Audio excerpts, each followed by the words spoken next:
If you want to become an animator, well, this video is for you, because in this video I'm going to show you 3 areas that you need to focus on first if you want to become an animator, so stay tuned.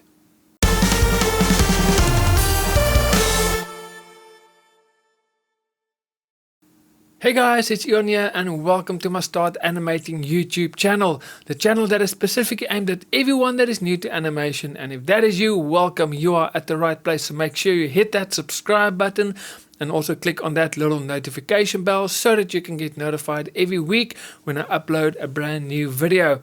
Now, if you also are new to animation or you want to become an animator, I created the animation startup guide, and in this guide I list everything that you're going to need with links so you can learn more, find out the prices, etc. to see what will be the best products for you. So this guide consists of 2D animation software, 3D animation software, other software you're going to need like editing software, audio recording software, script writing, storyboarding, and then also I go over a list of different brands of drawing tablets. So if you want that list, in the description box below there's a link. Just click there and I will send that guide to you so that you have all the information to make an informed decision on what products will work best for you. So like I've mentioned in the beginning of this video, today I'm going to show you 3 areas or 3 focus points that you need to focus on when you want to become an animator. Now, this is just my opinion. I just feel these are the first 3 things that I would focus on. So the first one is learning your animation software. Now, you might be one of 2 people. Either you don't know what software to use, you're still really just learning and finding out more on where to begin. So you don't know what softwares are out there, you don't know what software to get. Again, make sure you get that animation guide, startup guide of mine. Like I've mentioned in the description box below, there's a link. I will send that to you. Then you'll have a basic understanding of all the animation software that is available, and you can go check out the prices and features and see which one will be the best one for you. So that is the first type of person. The other one is someone that already are using software, or you've already purchased a software and you've played around with it. And so those are the 2 types of people probably watching this video. So like I've mentioned, the first step is to learn your software. So whether you don't know what software to get, find out what software will work for you, and then obviously get that software and then learn it. If you already have a software, make sure you learn that software as well so that you know all the features, etc. Now I can recommend 2 websites with online courses that I've used them, I trust them, they've helped me quite a lot. The first one is 2D Animation 101, and they have online courses for iClone, which is a 3D software, and then also Cartoon Animator, which is a 2D animation software.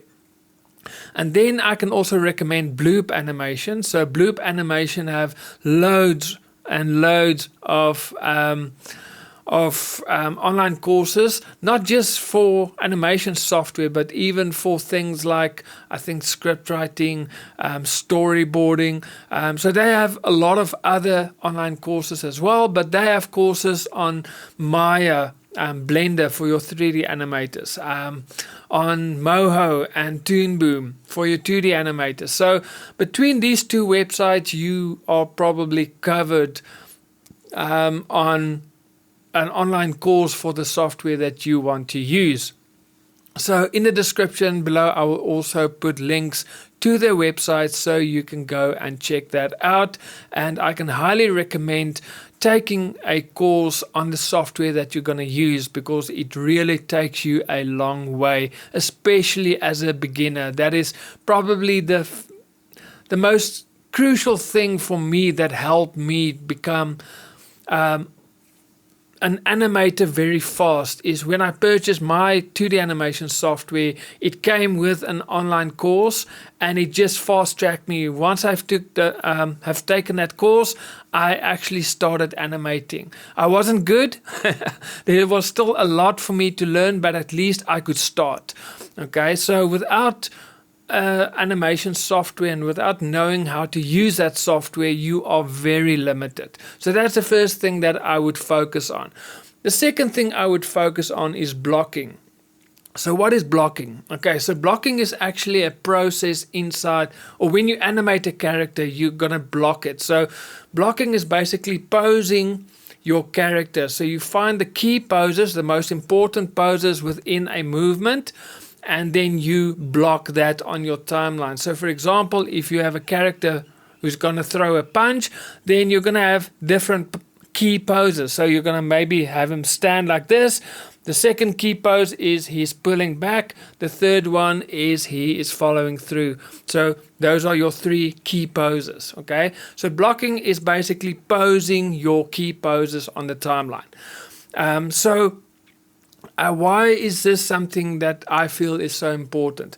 Because when you are good at posing your characters, your animation becomes more believable. For example, if you pose your character, let's say your character is confused, okay?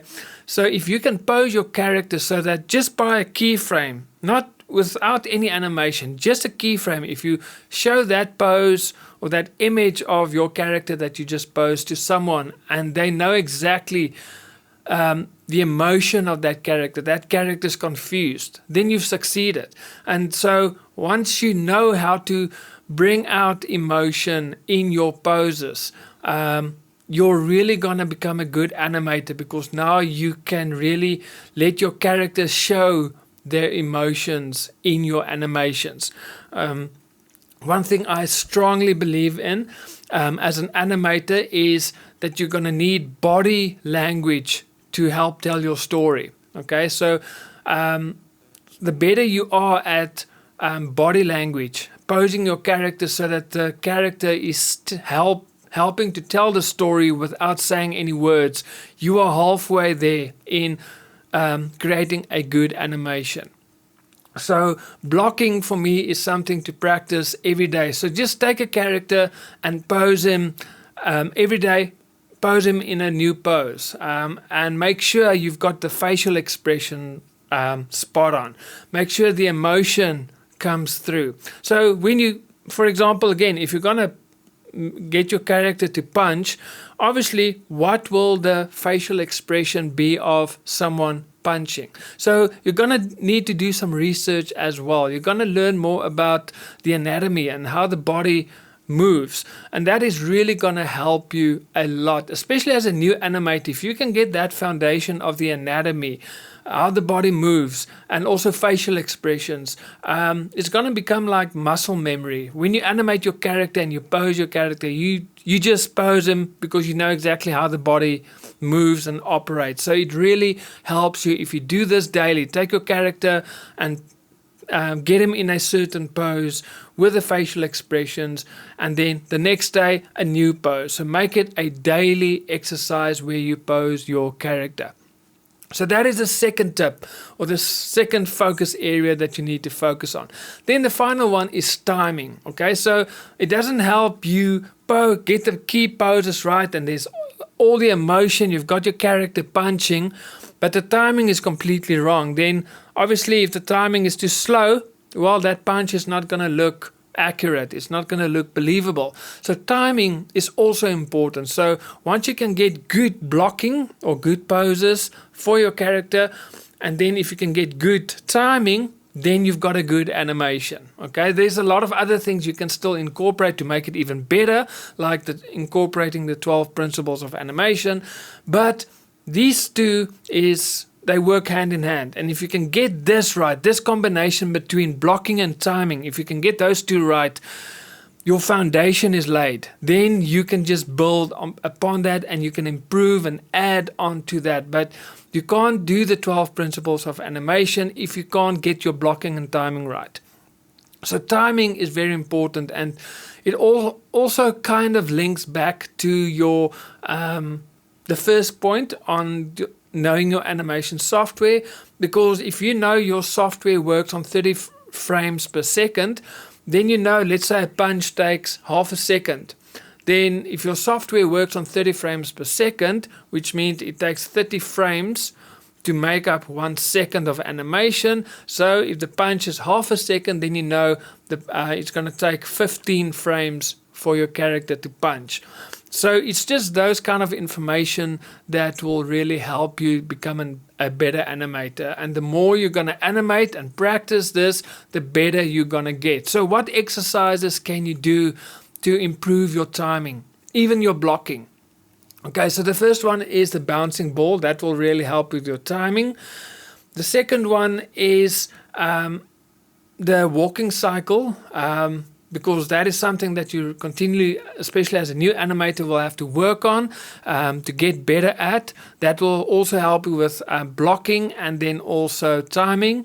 And then one thing that I would also recommend, especially once you've got the bouncing ball and the walking motion, you've mastered those two, then take scenes from a movie and try and animate that. So for example, let's say there's a specific scene in your favorite movie.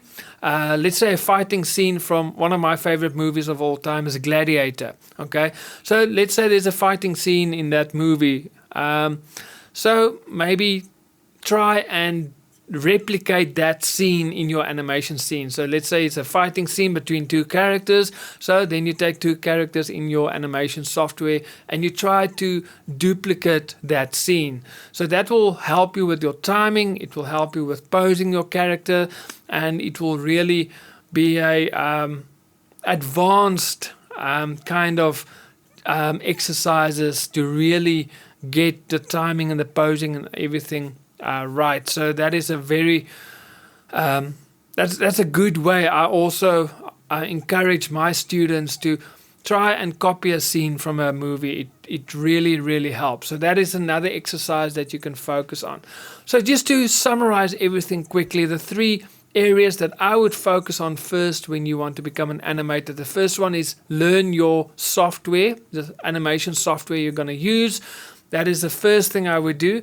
Then understanding blocking, or practice that. Get your characters to pose and try and get the emotion through as well. Make that pose as believable as possible.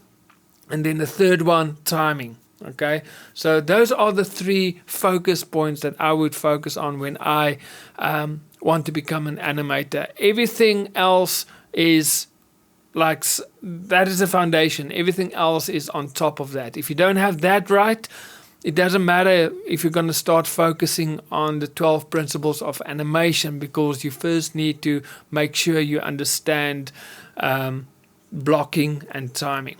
So guys, that is it for me. Let me know in the comments if there's any other things that you think that is important, that really help you as a new animator. Leave it in the comments. I would love to hear from you. And remember, I will be back next week with another video. So God bless and happy animating.